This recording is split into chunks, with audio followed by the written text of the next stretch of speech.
A definition: exerted effort or struggle, an individual striving for spiritual self-improvement, physically standing against oppressors as a last resort. I think you'll agree with me that this definition is defining a word that's good and even noble. The word that it's describing is jihad.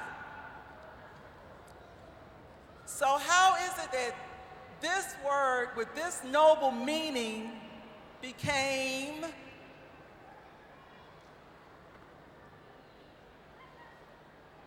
this? How did that happen? I have another definition for you.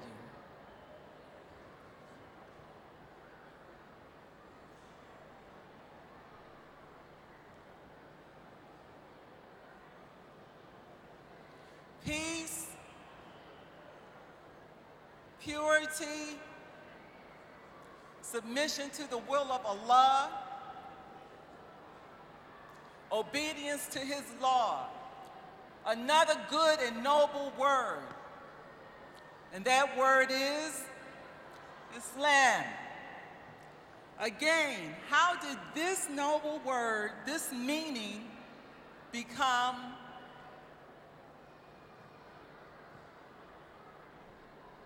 this?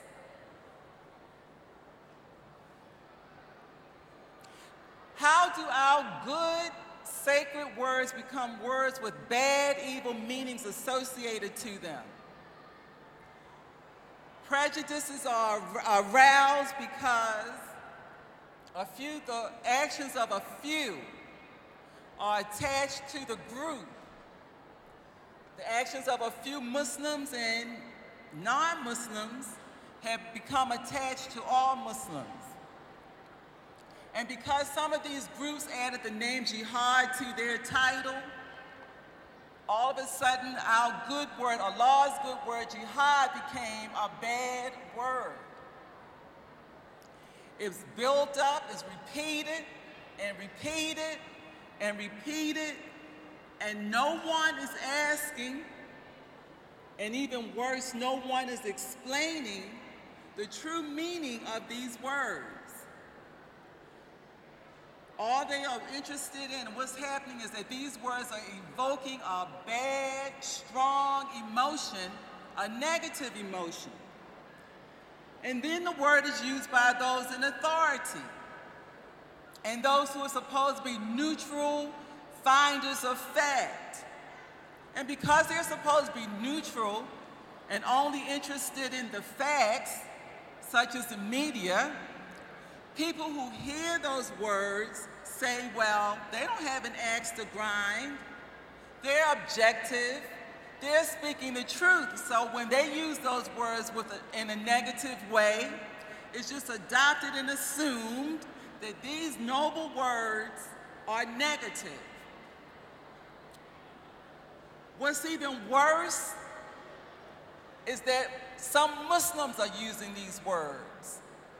You see them on television, in the newspapers, using the word Islamist, jihadist, as if those were even words, and using it in a bad way.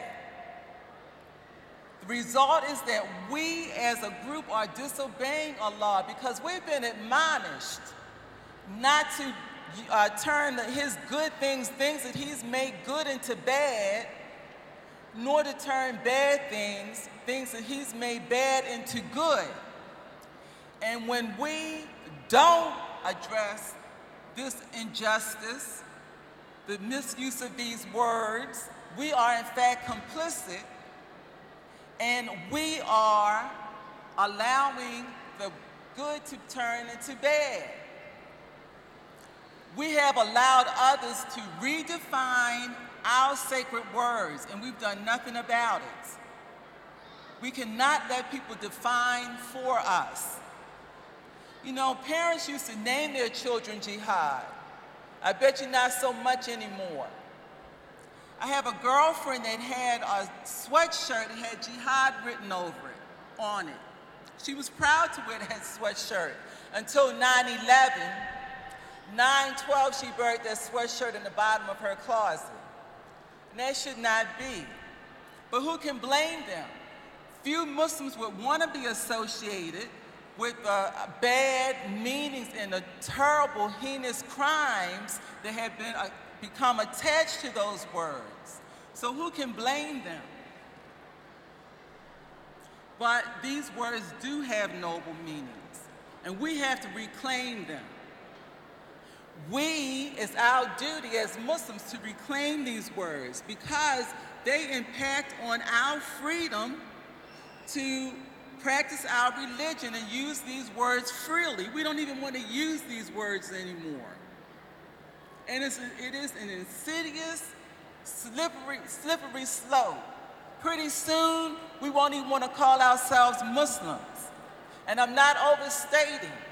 The week of 9/11, it was a very famous news commentator on the news, and I just caught the end of it, but apparently a young man had died, and he had commented on it earlier, and he called him Muslim. And his parents called him to tell him that their son was not Muslim. Okay, so fair enough, they wanted that corrected. But what happened was this commentator came on and he said, "We erroneously called this young man Muslim, and we are so sorry. We would never do that intentionally. We just beg the forgiveness of his family for making such a mistake," as if he had called him a dirty dog or something. So it is not an overstatement. It's getting to that point if we don't stop it. And it can be stopped. I'm sure you appreciate the irony of this example. When it was the flu epidemic last year, it was originally called the swine flu. But the pork industry said, no, you cannot attach swine or pork to this flu because it is no relationship. And they said it forcefully enough, the swine flu became H1N1.